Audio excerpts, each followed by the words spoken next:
ഒരു മുൻപേൽ ആത്മഹത്യ ചെയ്യാനൊരുങ്ങുന്ന വൈജയെ നമുക്ക് കാണാനായിട്ട് സാധിക്കും. പ്രിയ പ്രേക്ഷകരെ, പ്രിയ കൂട്ടുകാരെ, അങ്ങനെ നമ്മുടെ അങ്കിളിൻ്റെ അടുത്ത് മനു പറയുന്നുണ്ട്, അങ്കിൾ ഇവിടെ നിന്നതുകൊണ്ടോ വന്നതുകൊണ്ടോ ഇവിടെ പ്രത്യേകിച്ച് കാര്യങ്ങളോ ഒന്നും നടന്നിട്ടില്ല, ഒരു സംഭവ വികാസമോ ഒന്നും ഉണ്ടായിട്ടുമില്ല.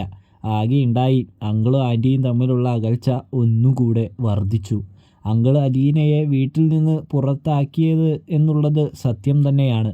പക്ഷേ അങ്കിളിൻ്റെ പ്ലാൻ അങ്കിൾ ജയിച്ചൊന്നുമില്ലല്ലോ എന്ന് പറയുന്നു. അങ്കിളിന് ഇനിയിപ്പോൾ ചെയ്യാനുള്ള ഏക കാര്യമെന്ന് പറയുന്നത് തിരികെ സിംഗപ്പൂർക്ക് പോവുക എന്ന് മാത്രമേ ഉള്ളൂ എന്ന് പറയുന്നത് നമുക്ക് കാണാം. അങ്ങനെ നമ്മുടെ അങ്കിളാണെങ്കിൽ അത് തന്നെ, ആ വഴി തന്നെ സ്വീകരിക്കുന്നത് നമുക്ക് കാണാം. മനു പറഞ്ഞ മാതിരി തന്നെ അങ്കിള് സിംഗപ്പൂർക്ക് തിരിക്കാനായിട്ടൊരുങ്ങുന്നു.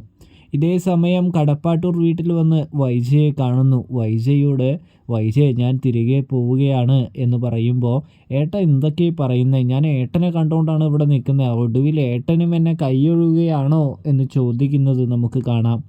ഞാൻ കൈയൊഴിയുന്നതൊന്നും അല്ല വൈജയ്, നിനക്കിതിൻ്റെ കാര്യങ്ങൾ ഇപ്പോഴും മനസ്സിലായിട്ടില്ലേ? അതായത് നമ്മൾ വാശി പിടിക്കാനായിട്ട് ഒരുങ്ങിയാൽ ഈ കേസ് എവിടെയും എത്തൊന്നുമില്ല. ഞാൻ നിന്നോട് എന്താ പറഞ്ഞത്, അലീനയെ ഈ വീട്ടിൽ നിന്ന് പുറത്താക്കാമെന്നല്ലേ? അതുപോലെ തന്നെ ഞാൻ പുറത്താക്കിയിട്ടുണ്ട്. പക്ഷേ ആ ബാലചന്ദ്രൻ ഇങ്ങനെ ചെയ്യുമെന്ന് ആർക്കറിയാം എന്ന് പറയുന്നത് നമുക്ക് കാണാം. എന്തായാലും ഞാൻ പോവാണ്. ഞാൻ അവിടെ ചെന്നിട്ട് ഈ വിഷയത്തിൽ എന്തെങ്കിലും കാര്യം ചെയ്യാൻ പറ്റുമോ ഇല്ലയോ എന്നൊക്കെ ഞാൻ പറയാം. എന്തായാലും ഇതിനൊരു പ്രതിവിധി കണ്ടെത്തിയിരിക്കും ഞങ്ങൾ എന്ന് പറയുന്നത് കാണാട്ടോ. അങ്ങനെ അമ്മയെ കാണുന്നു.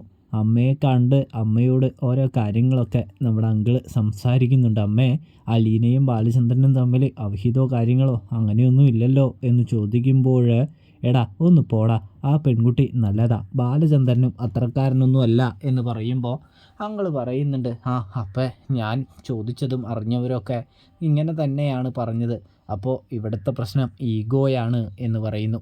ഇതേ സമയം മുത്തശ്ശി പറയുന്നുണ്ട്, അതായത് അമ്മ പറയുന്നുണ്ട്, ഈ വൈജ ഒരു പൊട്ടിക്ക് വിട്ടുകൊടുക്കില്ല എന്ന് പറയുമ്പോൾ, ആരെങ്കിലും അടിച്ചു തോക്കട്ടെ, അപ്പോൾ എല്ലാം ശരിയാവും എന്ന് പറയുന്നത് കാണാം.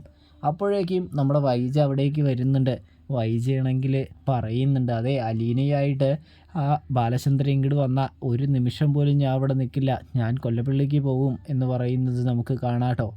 ഇതേ സമയമാണെങ്കിൽ മുത്തശ്ശി പറയുന്നുണ്ട്, നീ എന്തൊട്ട് തീരുമാനമോടി വൈജ പറയുന്നേ എന്ന് പറയുമ്പോൾ, നിനക്ക് എന്ത് ചെയ്യാനായിട്ട് സാധിക്കും എന്നൊക്കെ വിചാരിച്ചാൽ നീ പോകുന്നേ എന്ന് പറയുമ്പോൾ, എന്തും ചെയ്യാം, എനിക്ക് വേണമെങ്കിൽ ആത്മഹത്യ വരെ, സൂയിസൈഡ് വരെ ചെയ്യാമെന്ന് പറയുമ്പോൾ അവരെല്ലാവരും ഞെട്ടുന്നത് നമുക്ക് കാണാം. പ്രേക്ഷകരെ, കൂട്ടുകാരെ.